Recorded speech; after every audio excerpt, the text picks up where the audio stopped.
Hello, hello, and this is Jen Scalia from jenscalia.com, and today I'm going to show you how to crush it with challenges.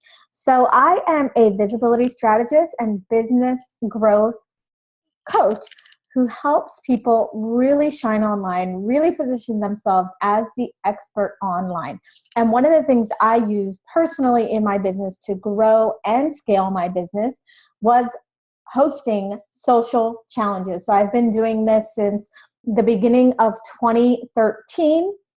And I got to tell you, challenges are just such a great way to engage your audience, build your list, sell a product. There's so many great things that you can do with a challenge. It's just amazing. I recommend everyone start to use these in your business, even if you don't use it as part of your launch, definitely using it to engage your audience and really just create a relationship with your people, whether that's your list, people in your Facebook group, your followers. It's just such a great way to engage with your people and get them to fall in love with you. And I'm all about that. So today what I'm going to be doing is giving you some of my best tips, my best hints for running a really successful challenge, whether it's just an engagement challenge or whether you actually are going to be using this as part of your launch. So let's go ahead and get started. So first things first, you always want to work backwards. So you want to start with the end in mind. Always think about, by the time this person is done with this challenge, what result do I want them to have? Do you want them to quit sugar? Do you want them to lose weight? Do you want them to build a funnel? Do you want them to get a new client? Do you want them to be happier? Do you want them to fix their relationship? So really think about what that end result is. And you also want to make sure that you're choosing something that people are going to want to do, right? A lot of times I see kind of these challenges that aren't results oriented, and they're fun and they're simple and they're easy, and some people do engage. But the real thing here is that we want to make sure that people get a result. So start with that. When people are done taking your challenge, what do you want them to walk away with? So the next thing you want to do is decide on the length of the challenge. So I have done literally probably about 24 challenges since I've started my business, and I've done them all kinds of lengths. So I've done 21-day challenges, 10-day challenges, 5-day challenges, 7-day challenges. And what I've found is that 5 to 7 days is the sweet spot.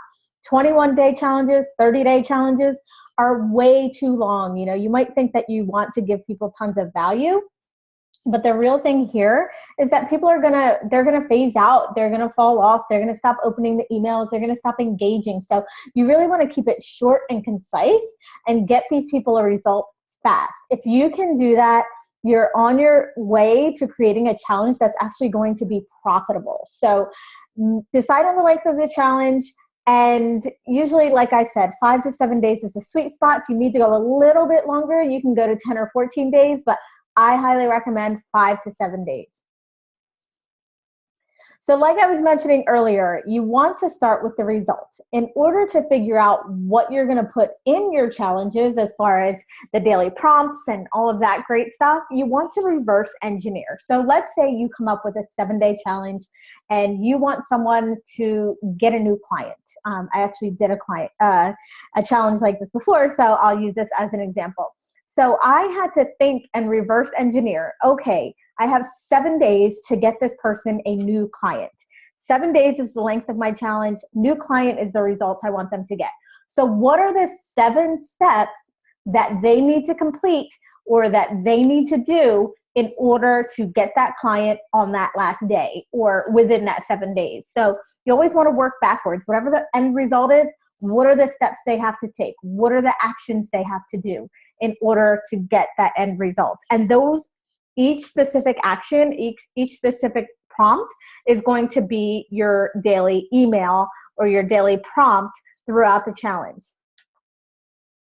Next, now this is really, really important. Sometimes people give a lot away, and like I mentioned before, there's nothing wrong with giving stuff away. I love giving stuff for free, but you want to make sure that you're actually leading people to take a next next step with you. And sometimes if you give too much and you give it all away, they're not going to take that next step.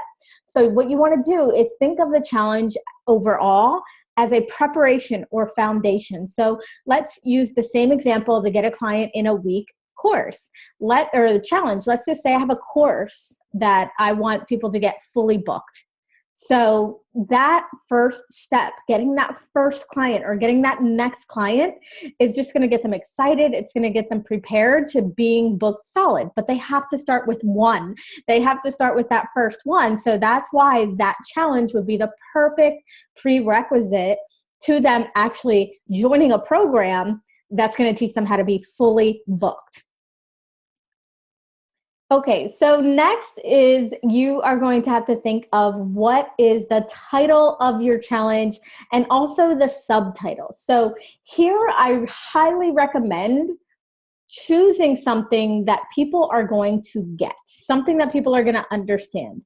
Sometimes if you start using like your own unique language or you start trying to be cutesy and things like that, people are just not going to get it. They just won't understand what the challenge is about, so they won't do it. So I have two suggestions here. Number one, either create or make the name of the challenge so undeniable that people know exactly what they're signing up for. So I'll use the same example.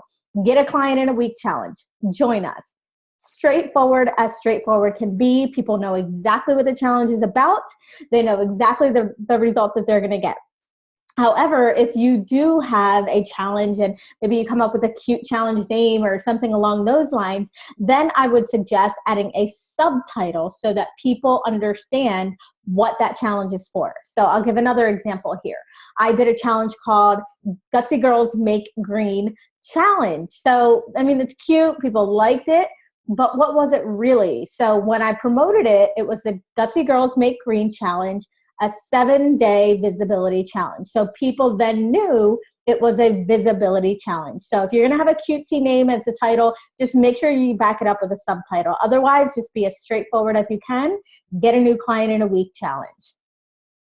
All right, so the next thing you want to think about is your landing page. So first thing I want to say is just don't get overwhelmed. Don't be too overwhelmed or overthink this landing page. Like obviously you want a landing page that converts, but some people that run challenges, their landing page is essentially a sales page.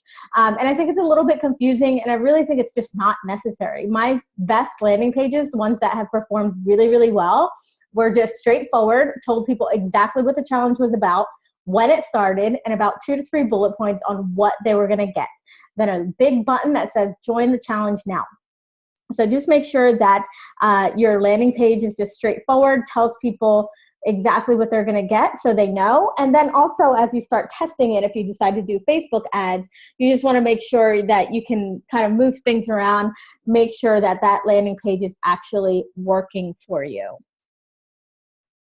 All right, so top 3 results. This goes back to the challenge, to the landing page.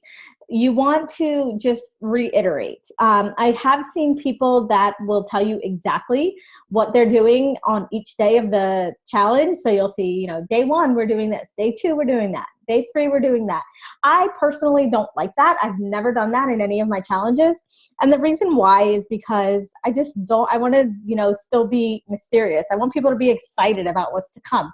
I don't want to spill the beans and have them know everything before they even get started. Because some people will just take that and be like, oh, I can totally just do this myself.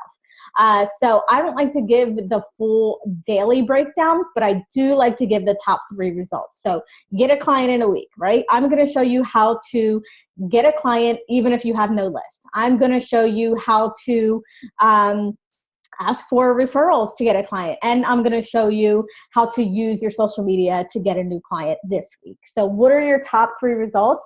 That's what you want to see on the landing page and a lot of your marketing.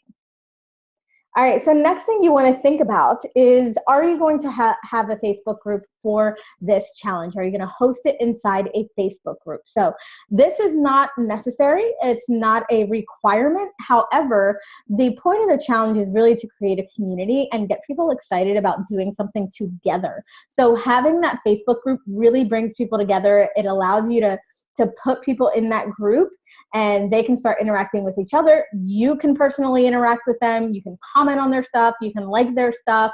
You can just be really, really involved.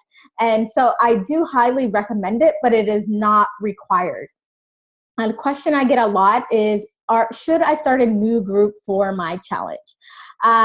Yes and no. So if you have no group at all, if you're just starting and this is your first Facebook group, then I would use the challenge as like your launching off pad. So you're actually using the challenge to start and grow your Facebook group. If you already have a Facebook group, I actually like to host the challenge right in my Facebook group, because the reality is that a lot of the people that are in your group are not on your list yet. There may be a lot of crossover, but for the most part, not every single person that's following you on Facebook or that's in your group is actually on your list yet. So being able to entice them, being able to basically have your other members or your other participants market it for you by saying, hey, I just completed day 1 of Jen's challenge. People are going to get excited. They're going to see that people posting and be like, oh my gosh, I missed it. How do I sign up? So you're going to notice that people will just want to jump on the bandwagon once they start seeing all the challenge posts within your Facebook group. All right, so next thing, another one that is not necessarily something that you have to have, but it's definitely fun, and it plays to the fact, like I said earlier, that the community is really the challenge is really a community building thing. So creating a challenge hashtag will also help with your marketing. So think of a hashtag that's going to go with your challenge. Make sure it's not 2 day long or too long. If it's, Sally's 7-day beauty challenge, like you don't want the Sally's 7-day beauty challenge to be your hashtag. So you want to shorten it up, create a custom hashtag for this, create a fun hashtag for this.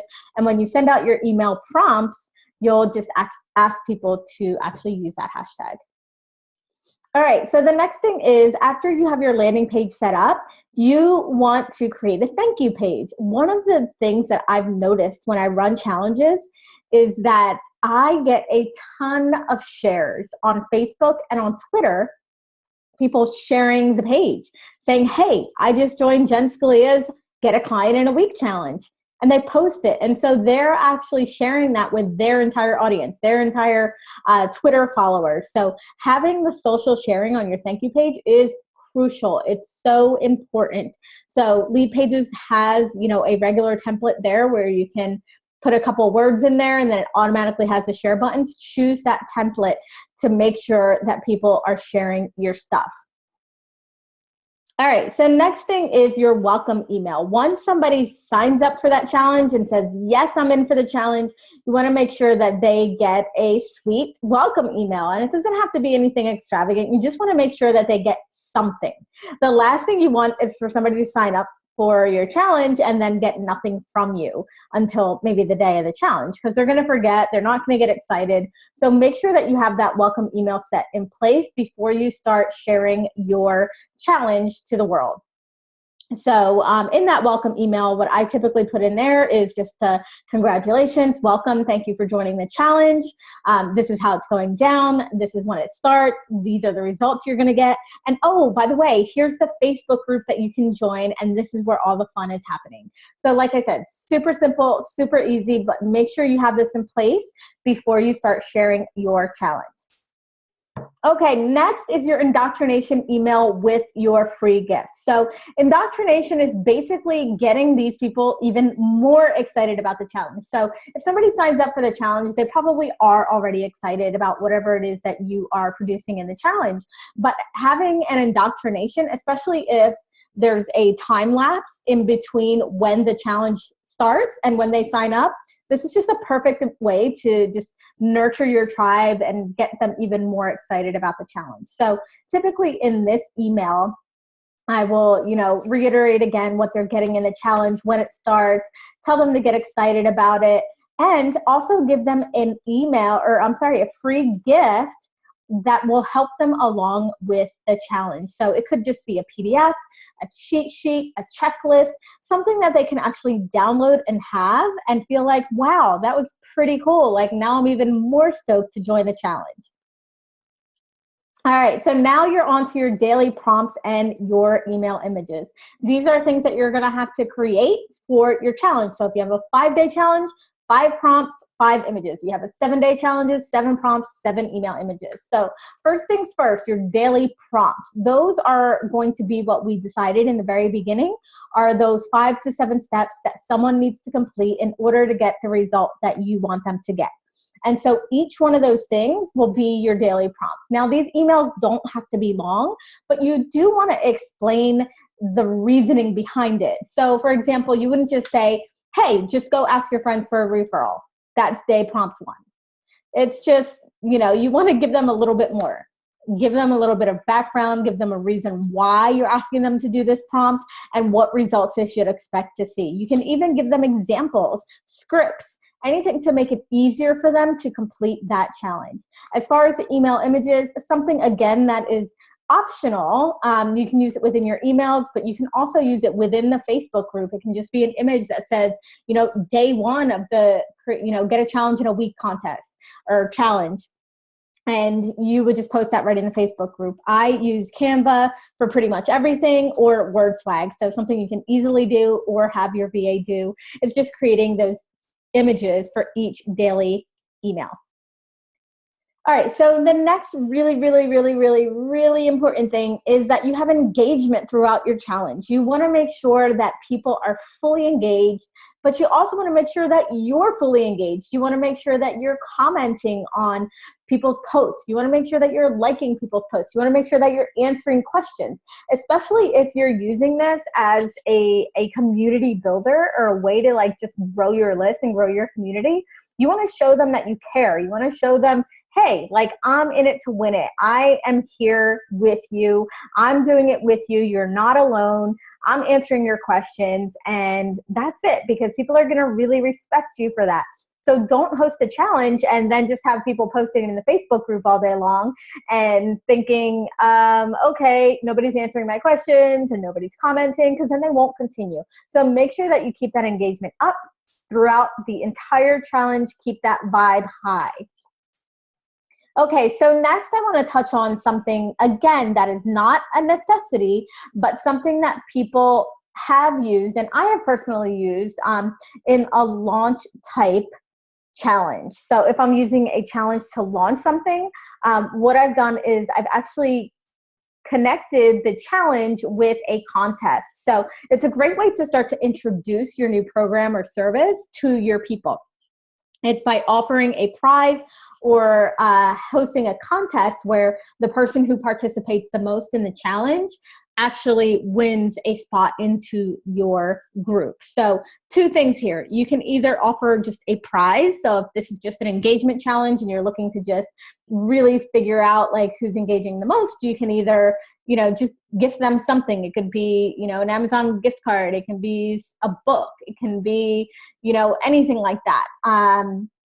Or like I mentioned, you can turn it into a contest so that people are actually vying for a spot in your upcoming program. And like I said, what that does is it really just creates momentum for your program.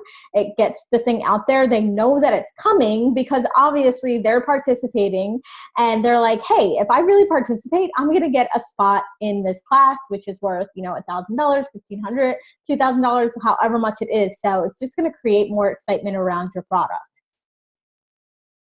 All right, so like we just talked about, introducing your product.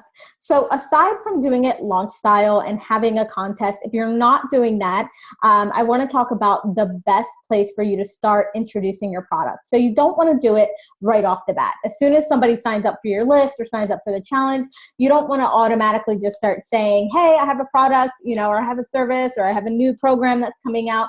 You want to actually introduce this after they're already engaged, after they've already have a couple of challenge days under their belt and they're loving the challenge, they're starting to see results. So I say typically around day 3, possibly 4, is when you start to mention your program or that you have something coming out. So typically what I do is on day 3, I just tease and I just say, hey, I'm so proud of you guys. You guys are doing amazing in the challenge. Just if you're loving this, I can't wait to share with you what I have coming out on Friday.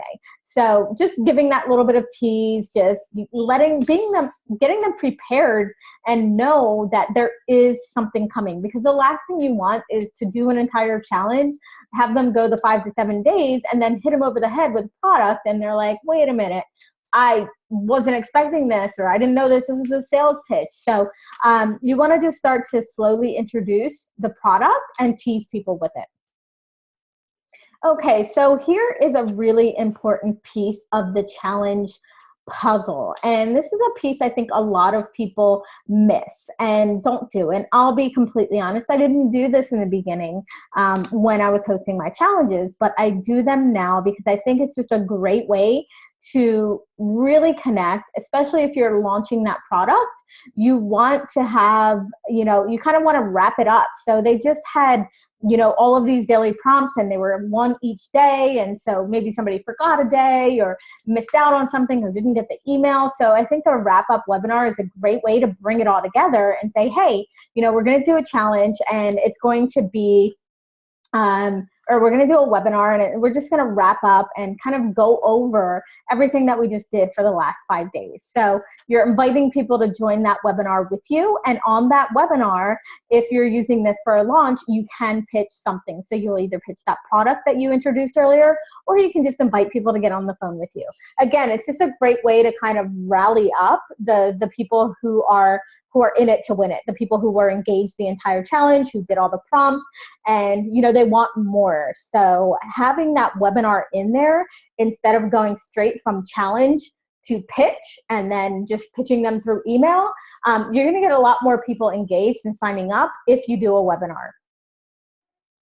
All right, so now I want to talk about promoting the challenge, because this is also a question that I get all the time from people. Great, I have a great challenge idea, but I don't have a list, or I'm not sure how to promote the challenge. So there's several ways. My favorite ways and the way that I promoted my challenges in the beginning were always very, very organic. Now I do use Facebook ads, and of course that's always an option, but there is a way to grow this completely organically. So the first thing is what I mentioned before with the thank you page and in having those social sharing buttons so that people can encourage their friends to also do it with them. That's the beauty of the challenge. A lot of people don't want to do this alone. A lot of people want to do it with a group. So they're going to tell their friend, hey, I just signed up for this get a client in a week challenge. Do you want to do it with me? And they'll invite their friends, or they'll post it on their wall, or they'll say, hey, I just joined this, and then people are going to join. So that's a great way to just get other people talking about it. Another thing you can do is social media, any social media. Back when I was doing my very first challenges, I only used Instagram. So I was actually promoting my challenges on Instagram probably about 4 to 5 times a day, which might seem annoying, but it worked. And people are on Instagram at all different times of day. So maybe I posted at 8 a.m., but somebody on the West Coast is deep in sleep. So they're not going to get it. So I posted it about 4 or 5 times a day. I would create a new image. I would have about 4 or 5, maybe 3 or 4 different images. And then I would post it in my Instagram and say, hey, I'm running this 5-day challenge. It starts on Monday. Click the link in my profile to sign up. And I was shameless about it. And I just want to let you guys know that you kind of have to be. Like, anytime that you're launching something, promoting something, you really have to be shameless about it. And you always have to do more than you think. So don't think that you can just make this happen and grow a challenge organically by just posting one Instagram thing a day, or posting one tweet, or posting one Facebook post. Always do more. So social media, organic, it's something that you're already using, go out there and use it. If you have any Facebook groups that you're a part of that allow promotion, post it in there. If there are, certain threads in groups where they have, promotional Thursdays or, Tuesdays or whatever the day is, go in there and post your challenge in there as well. That's the organic way to do it. Another thing you can do too, and this worked really, really well for me, but it might be a little hard with the timing. So one of the things I did was I actually created a guest post that was similar to my challenge. So for example, get a client in a week challenge, and I wrote a guest wrote a guest post that was really just saying, these are the 5 mistakes people make when they go to get a new client. So it really just lends itself to take that challenge as your next step. So if you can get a blog post out and you can time it so that you're actually, the promotion period is going to be when you're promoting your challenge, they can do wonders, because essentially what you're doing is you're using somebody else's audience to promote your challenge. All right, so next thing I want to talk about is nurturing your people after the challenge is over. So this is another big mistake I see with a lot of people. People will host a challenge, launch their thing, and then boom, don't hear from them again. Or if I do hear from them again, it's a downsell or an upsell or something else. So what you want to do is make sure that there is a nurture sequence in place after your challenge. So just because somebody signed up for your challenge but maybe didn't sign up for your program doesn't mean that they're never going to buy something from you. It doesn't mean that they're never going to, do your program. So you want to put a little bit of goodwill in there and send about 3 emails over 10 days that are just giving them massive, massive value. This is going to make people fall in love with you and think, oh, wow, cool. Like, I didn't buy the program, but I sure wish that I had, because look at all this value that she's giving me. So make sure that you're just nurturing your people after you hit them with that heavy promotion. Even if you're not doing the challenge launch style and you're just doing it for engagement, keep up that engagement. People will really, really appreciate it. Okay, and finally, I want to talk briefly about making your challenge evergreen. So if you are wanting to make your challenge evergreen, or you want to turn your challenge into an opt-in, I have a couple recommendations here. So I definitely wouldn't do this off the bat. I would make sure that the challenge is working properly, that you run it live once, that you get feedback from people, that you get testimonials, that it works, that people get results, you get testimonials, you get feedback.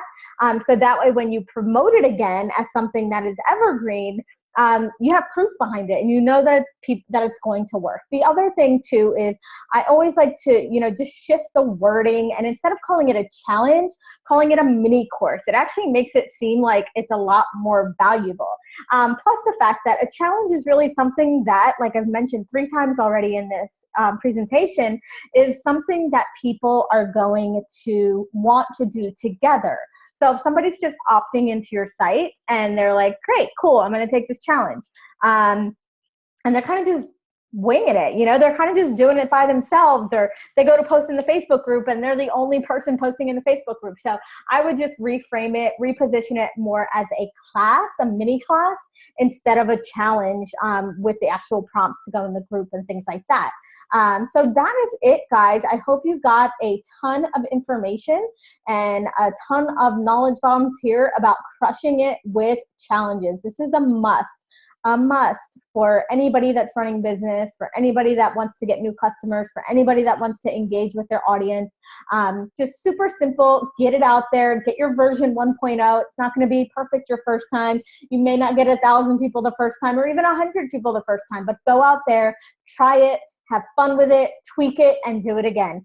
Thank you all so much. It was a pleasure being here and sharing with you everything that I know about running a successful challenge. Bye.